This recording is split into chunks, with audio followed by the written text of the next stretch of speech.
कहानी की शुरुआत में हम एक खूबसूरत महिला को देखते हैं जिसका नाम एलिस है और उसकी उम्र 40 साल है। एलिस पिछले 8 सालों से पेरिस की एक फैशन मैगजीन के लिए काम कर रही है। वो अपने करियर में आगे बढ़ने के लिए पूरी तरह से समर्पित है, लेकिन उसका कड़वा स्वभाव और ओल्ड फैशन होना उसकी तरक्की में बाधा सा बन गया है, जिसके कारण पिछले 4 सालों में उसका प्रमोशन नहीं हो पाया है। एलिस का अपने पति से डिवोर्स हो चुका है और वो अपनी छोटी बेटी के साथ रहती है, लेकिन एलिस काम की वजह से अपनी बेटी को ज्यादा समय नहीं दे पाती। वो काम में जाने से पहले अपनी बेटी को अपनी बहन के घर छोड़कर जाती है। एलिस अपनी जिंदगी में बहुत अकेली है और उसे खुद के लिए भी समय नहीं मिलता। एलिस अपनी कंपनी के काम से ब्राजील जाती है और जब वो काम खत्म करके फ्लाइट से पेरिस लौट रही होती है तो उसकी मुलाकात एक यंग लड़के से होती है जिसका नाम एडम है। एडम की उम्र 20 साल है और वो एक कॉलेज में पढ़ता है। एडम ने इकोनॉमी क्लास की सीट बुक की थी, लेकिन उसके सीट में दिक्कत होती है, इसलिए उसे बिजनेस क्लास में एलिस के पास बैठा दिया जाता है। एडम पहली बार बिजनेस क्लास की सीट पर बैठकर काफी खुश होता है, जबकि एलिस अपने लैपटॉप पर काम कर रही होती है। लैंडिंग के दौरान प्लेन में तेज टर्बुलेंस शुरू हो जाती है, जिससे एलिस बहुत डर जाती है और एडम का हाथ पकड़ लेती है। ये देखकर एडम मन ही मन बहुत खुश हो जाता है, क्योंकि पहली बार किसी लड़की ने उसके साथ ऐसा किया था और वो एलिस से आकर्षित हो जाता है। कुछ देर बाद प्लेन लैंड करता है और एलिस जाने लगती है। एडम उससे बात करना चाहता है, मगर एलिस सिर्फ बाय बोलकर निकल जाती है। तभी एडम देखता है कि एलिस का पेन ड्राइव सीट के नीचे गिरा हुआ है। वो उसे लौटाने के लिए एयरपोर्ट के बाहर आता है, लेकिन तब तक बहुत देर हो जाती है। एलिस अपनी बहन की कार में बैठकर निकल जाती है और एडम बस उसे जाता हुआ देखता रह जाता है। रास्ते में एलिस की बहन उसे एक लड़के के बारे में बताती है जो एक डॉक्टर है और कहती है कि उसे उससे मिलना चाहिए, पर एलिस शादी नहीं करना चाहती, इसलिए वो मना कर देती है। इस पर उसकी बहन नाराज हो जाती है। वो चाहती है कि एलिस किसी अच्छे लड़के से शादी करके एक नई जिंदगी की शुरुआत करे।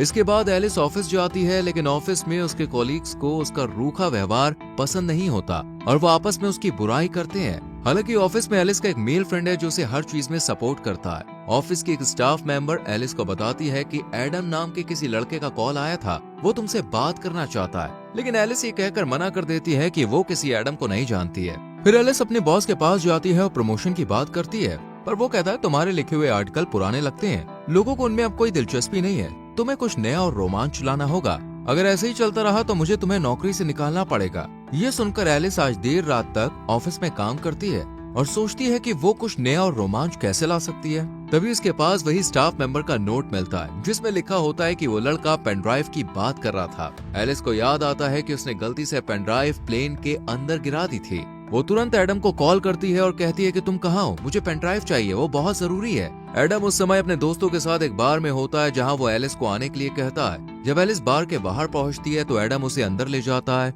और अपने दोस्तों से मिलवाता है। वहाँ एलिस के ऑफिस की 2 लड़कियां भी होती हैं जो एलिस को एडम के साथ देखकर हैरान हो जाती हैं। एलिस को पेन ड्राइव लेकर जल्दी निकलना होता है, इसलिए वो एडम से पेन ड्राइव मांगती है। इस पर एडम कहता है कि पेन ड्राइव मेरे घर पर है, इसलिए हमें वहाँ जाना होगा। वो दोनों बाहर आते हैं और एडम उसे अपने स्कूटर पर बैठने को कहता है। एलिस पहली बार स्कूटर पर बैठ रही होती है, इसलिए वो थोड़ा हिचकिचाती है। एडम उसे हेलमेट पहनने को देता है। जब एलिस उसे ठीक से पहन नहीं पाती तो एडम उसकी मदद करता है। तभी एलिस के ऑफिस की वही दोनों लड़कियां उन्हें एक ऐसे एंगल से देखती हैं जिससे लगता है कि जैसे वो दोनों किस कर रहे हैं। वो चुपके से उसकी फोटो क्लिक कर लेती है और उसे ऑनलाइन पोस्ट कर देती है। एडम एलिस को अपने घर लाता है जहां उसके डैड भी मौजूद होते हैं। एडम जानबूझकर पेन ड्राइव देने में देरी करता है ताकि वो एलिस से थोड़ी देर और बात कर सके, पर जब वो एलिस को पेन ड्राइव देता है और वो घर से निकलती है तो एडम कहता है कि क्या मैं तुम्हें स्कूटर से छोड़ दूं? इस पर एलिस कहती है मैं कैब से चली जाऊंगी। फिर एडम कहता है क्या हम कभी बाहर कॉफी पीने चल सकते हैं? इस पर एलिस कुछ नहीं कहती, मुस्कुराती है और थैंक यू कहकर चली जाती है।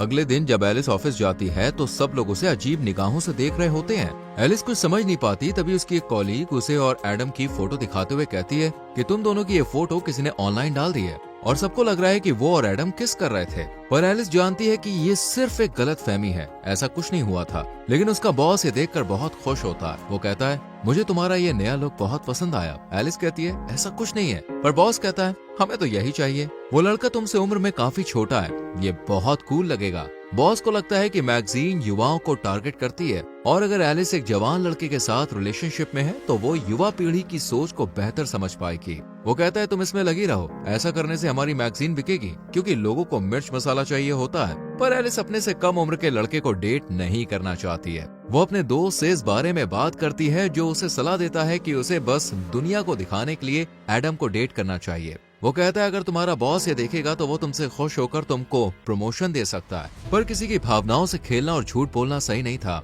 लेकिन एलिस के दिमाग में सिर्फ प्रमोशन की धुन सवार थी। इसलिए वो ज्यादा ना सोचते हुए अपने करियर को आगे बढ़ाने के लिए एडम का फायदा उठाने का फैसला कर लेती है। अगले दिन एलिस एडम से मिलती है, वो भी बिल्कुल नए लुक में। उसे देखकर एडम उस पर से अपनी नजरें नहीं हटा पाता। एलिस उसके साथ फ्लर्ट करने लगती है और वो दोनों बातें करने लगते हैं। एडम को यकीन ही नहीं होता कि वो एलिस के साथ है। रात में एलिस एडम को अपने एक दोस्त के शो में ले जाती है। वहाँ एलिस जानबूझकर सबको दिखाने की कोशिश करती है कि वो अपने से 20 साल छोटे लड़के को डेट कर रही है। वहीं उसका दोस्त जो उस शो का होस्ट होता है, जब एलिस के पास आता है और उसे जानबूझकर छूने लगता है तो एडम को ये अच्छा नहीं लगता। वो उस दोस्त के शो का मजाक उड़ाने लगता है। एलिस भी उसकी बातों पर हंसने लगती है। इससे एलिस का दोस्त अपमानित होकर वहाँ से चला जाता है। इसके बाद एलिस और एडम आपस में बात करते हैं। एडम कहता है कि मैंने कभी नहीं सोचा था कि मैं तुमसे इस तरह मिलूंगा और हम साथ में यूं घूमेंगे। एडम को पता होता है कि एलिस का तलाक हो चुका है और उसकी एक बेटी भी है, लेकिन इससे उसे कोई फर्क नहीं पड़ता। एलिस कहती है हमें एक दूसरे को बेहतर समझने की जरूरत है। तभी एलिस के पास उसकी बहन का कॉल आता है। वो कहती है कि मैंने उस डॉक्टर को घर पर बुलाया है जिससे मैं तुम्हें मिलाना चाहती थी, इसलिए तुम जल्दी से घर आ जाओ। एलिस जाना नहीं चाहती, लेकिन बहन की बात की इज्जत करते हुए वो एडम से झूठ बोलती है कि मेरी बेटी की तबीयत खराब है, मुझे घर जाना होगा। ये सुनकर एडम भी थोड़ा परेशान हो जाता है। वो जल्दी से टैक्सी बुलाता है और एलिस को उसमें बैठा देता है। ये देखकर एलिस को लगता है कि एडम उसकी कितनी फिक्र करता है। घर पहुंचने पर एलिस अपनी बहन, जीजा जी और उस डॉक्टर के साथ डिनर करती है। एलिस ड्रिंक करके आई होती है, जिस वजह से वो नशे में डॉक्टर से उल्टे सीधे सवाल पूछने लगती है। इसमें डॉक्टर को बुरा लगता है और वो वहाँ से चला जाता है। यहाँ एलिस लगातार कोशिश कर रही होती है कि बॉस उससे खुश होकर उसे प्रमोशन दे दे, लेकिन ऐसा नहीं हो रहा था। इसलिए वो एडम को एक फैशन शो में लेकर जाती है जहाँ उनकी कंपनी की सीईओ और बॉस मौजूद होते हैं। जब शो के दौरान मॉडल्स रैंप वॉक कर रही होती है, तभी एक लड़की गिर जाती है। ये देखकर एडम तुरंत उसे उठाने के लिए आगे बढ़ता है। सीईओ को एडम का ये व्यवहार बहुत अच्छा लगता है। शो खत्म होने के बाद एडम और एलिस पार्टी में ड्रिंक करते हैं और डांस करने लगते हैं। डांस करते वक्त वो दोनों बहुत करीब आ जाते हैं, लेकिन कुछ होने से पहले ही एलिस देखती है कि कुछ लड़कियां उनकी तस्वीरें क्लिक कर रही है। ये देखकर एलिस तुरंत एडम का हाथ पकड़कर उसे बाहर ले आती है। एडम एलिस को अपनी स्कूटर में बैठाकर उसके घर तक छोड़ देता है। यहाँ एक ऐसा मोमेंट आता है जहाँ एडम एलिस को किस करने वाला होता है, पर एलिस पीछे हट जाती है और चुपचाप घर के अंदर चली जाती है। लेकिन एडम को लगता है कि उसने एलिस के करीब आने का मौका मिस कर दिया है, इसलिए वो एलिस के घर जाता है जहाँ उसे पता चलता है कि उसकी बेटी अपनी मौसी के घर पर है। तब एडम एलिस को किस कर लेता है। एलिस खुद को रोक नहीं पाती और दोनों इंटीमेट हो जाते हैं। अगली सुबह एलिस को पिछली रात की घटना के लिए बहुत बुरा लगता है। वो एडम से कहती है कि वो घर से चला जाए, लेकिन बाहर तेज बारिश हो रही होती है, इसलिए बारिश रुकने तक एडम घर में रुक जाता है। तभी एलिस की बहन और बेटी घर लौट आती है। एलिस उनसे कहती है कि एडम उसका कॉलीग है। वो एडम के हाथ में कुछ फाइल्स दे देती है और एडम वहाँ से जाने लगता है, पर जैसे ही वो दरवाजे से बाहर जाता है, एलिस उसे रोककर किस कर लेती है। इससे हमें समझ में आता है कि एलिस अब सच में एडम को पसंद करने लगी है और उसके साथ रहने में उसे अच्छा लगता है। जिस रिश्ते को उसने दुनिया को दिखाने के लिए शुरू किया था, अब वो सचमुच एक एहसास में बदल चुका है। इसके बाद से एडम और एलिस अक्सर साथ में घूमने लगते हैं। एडम उसे सरप्राइज देता है, उसे घुमाने ले जाता है, जो एलिस को बहुत पसंद आता है। अब एलिस और एडम के बीच गहरी भावनाएं विकसित होने लगती हैं। दोनों साथ में बहुत खुश होते हैं। एक दिन एडम एलिस से पूछता है कि तुम दिखने में खूबसूरत हो, अमीर हो, तो फिर तुमने मुझे पसंद क्यों किया? इसका जवाब एलिस के पास नहीं होता, क्योंकि वो अपने फायदे के लिए एडम के साथ रिश्ते में आई थी, पर अब उसे सच में एडम से प्यार हो गया है। कुछ दिन के बाद एलिस को काम में प्रमोशन मिल जाता है, जिससे वो बेहद खुश होती है। लेकिन अब वो एडम के बारे में सोचने लगती है, क्या उसे इस रिश्ते को जारी रखना चाहिए? जब वो एडम से मिलती है, तब एडम उससे कहता है कि मैं तुमसे बहुत प्यार करता हूँ और तुमसे शादी करना चाहता हूँ। ये सुनकर एलिस हैरान रह जाती है। वो कहती है कि हम दोनों बहुत अलग हैं, मैं तुमसे 20 साल बड़ी हूँ, तुम्हें अभी अपनी जिंदगी में बहुत कुछ करना है, हम इस रिश्ते को आगे नहीं बढ़ा सकते। एलिस कहती है, मैं तुमसे प्यार करती हूँ पर मेरी जिंदगी में बहुत सारी जिम्मेदारियां हैं, मेरी बेटी है, मेरा काम है, ऐसे में हम साथ नहीं रह सकते, लोग हमारे रिश्ते को लेकर क्या कहेंगे। वो कहती है, शायद यही बेहतर होगा कि हम यहीं पर रुक जाएं। लेकिन एडम उसकी बातों को नहीं मानता, फिर भी एलिस वहाँ से चली जाती है। एलिस जानती है कि उसने एडम को पहले सिर्फ प्रमोशन के लिए इस्तेमाल किया था, लेकिन अब उसे भी उससे सच में प्यार हो गया है और वो उसके साथ रहना चाहती है। फिर भी अपनी जिम्मेदारियों और समाज के डर के कारण वो एडम से दूर हो जाती है। एलिस एडम से दूर होकर बहुत अकेला और तन्हा महसूस कर रही होती है।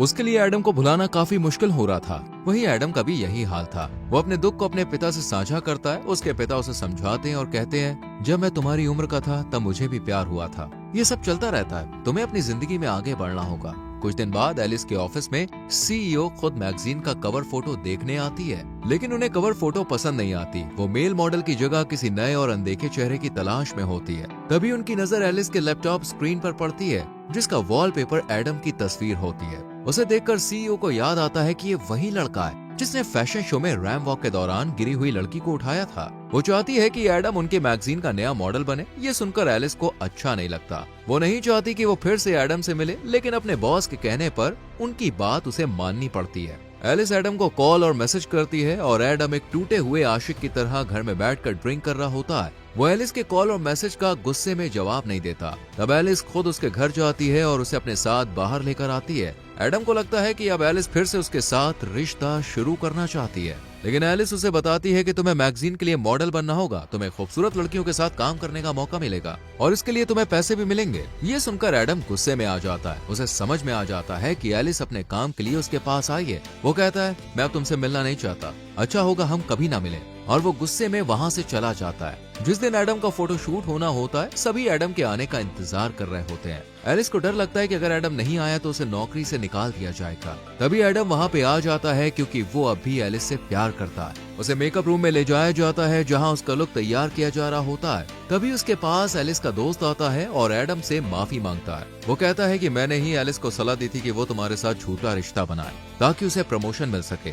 ये सुनकर एडम को बहुत दुख होता है कि एलिस का प्यार एक नाटक था। वो बाहर आता है और सबके सामने एलिस को किस कर लेता है। फिर एडम अपना फोटो शूट करवाता है, लेकिन ये सब उसके लिए नया अनुभव होता है। वो अच्छे से पोज नहीं दे पा रहा होता है और फोटोग्राफर को बार बार उसे निर्देश देने पड़ते हैं, जिससे एडम चिढ़ जाता है और वहाँ से जाने लगता है। तभी एलिस उसे समझाने के लिए आती है, पर एडम उस पर गुस्सा करता है और कहता है, मैंने तुमसे दिल से प्यार किया और तुमने अपने फायदे के लिए मेरा इस्तेमाल किया। फिर एडम दुखी होकर वहाँ से चला जाता है, जिससे एलिस को भी बहुत बुरा लगता है। उसका बॉस भी उसे नौकरी से निकाल देता है। अब वो पूरी तरह से अकेली पड़ जाती है। वो एडम को भूल नहीं पा रही होती है और उसकी यादें उसे हर पल सताती रहती है। एलिस को एहसास होता है कि उसके लिए करियर से ज्यादा जरूरी वो इंसान है जिससे वो प्यार करती है।